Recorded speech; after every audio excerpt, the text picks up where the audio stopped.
Hello, dear students. Today, myself, Suresh Halbandgi from Satish Pradhan Gyan Sadhana College, Thane, would like to explain the phenomenon of uniform circular motion, wave motion, and oscillatory motion, and how these phenomena are analogous to each other with the help of the animation.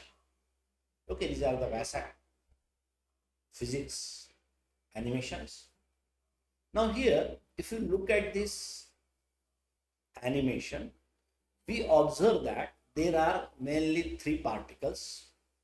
One particle is on the circumference of the circle and it will be performing circular motion, uniform circle. The another particle is the projection of this on the diameter of the circle. The particle moving along the diameter of the circle, this will act as the oscillatory motion. And there is a third particle which will be performing the wave motion. Okay, now I will reset this to the original position and I start the animation.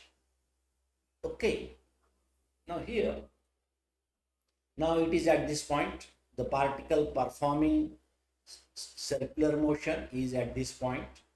Same particle, another particle, it will move along the circumference of the circle, and the particle performing wave motion is at this position.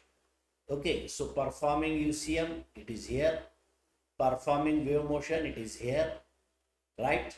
And the third one, which is moving along the diameter of the circle, that will be the third one. Okay, now just observe this phenomenon carefully, right? I'll start this animation.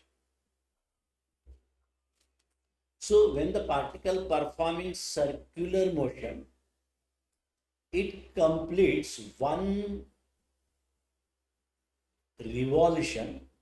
At that time, particle performing wave motion completes one oscillation. You see, it will start from here, it will move in this way, and again it will come to the main position. It will complete one wave. So we observe one revolution, right? One revolution is equivalent. One revolution is equivalent to one wave. And at the same time, the projection of the particle in UCM, that will constitute the oscillatory motion. So third particle is performing oscillatory motion. These three types of motion, these are not same, but these are analogous. So particle performing oscillatory motion, it completes one oscillation. At that time, particle performing uniform circular motion completes one revolution. At that time, particle performing wave motion completes one. Similarly, we have the expressions for time period. Time required for completing one oscillation is called time period in oscillatory motion. Time required to complete one revolution in uniform circular motion is the time period of UCM.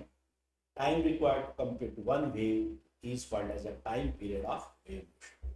So in this way, we can have similar definitions. Now, we shall see how are the positions of the particles. Okay. Now, in this animation, it is, I will tick on the position and see the positions in the three different wave motions. Okay, now I'll stop this. I'll click on the velocity. Now, in UCM, the velocity of the particle is a tangential to the circular path. We can observe this. Okay, this is the direction of velocity in the UCL, which is always tangential to the cell. I'll start the animation and you just have a look at it. Beautiful analogy. Here, the tangential velocity can be resolved into two perpendicular components, and it is shown. Okay, one is a horizontal component and it is a vertical component. Now we shall have clicked it on the acceleration component. In UCM, the direction of acceleration is along the radius toward the center.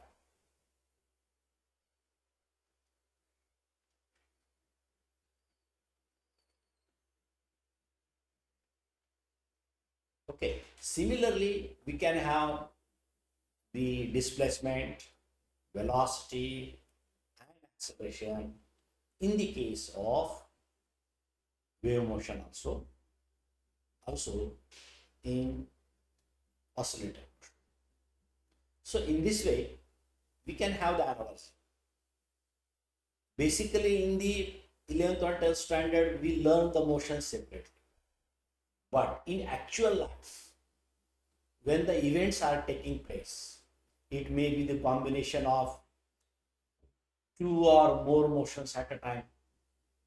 For example, there is a sewing needle.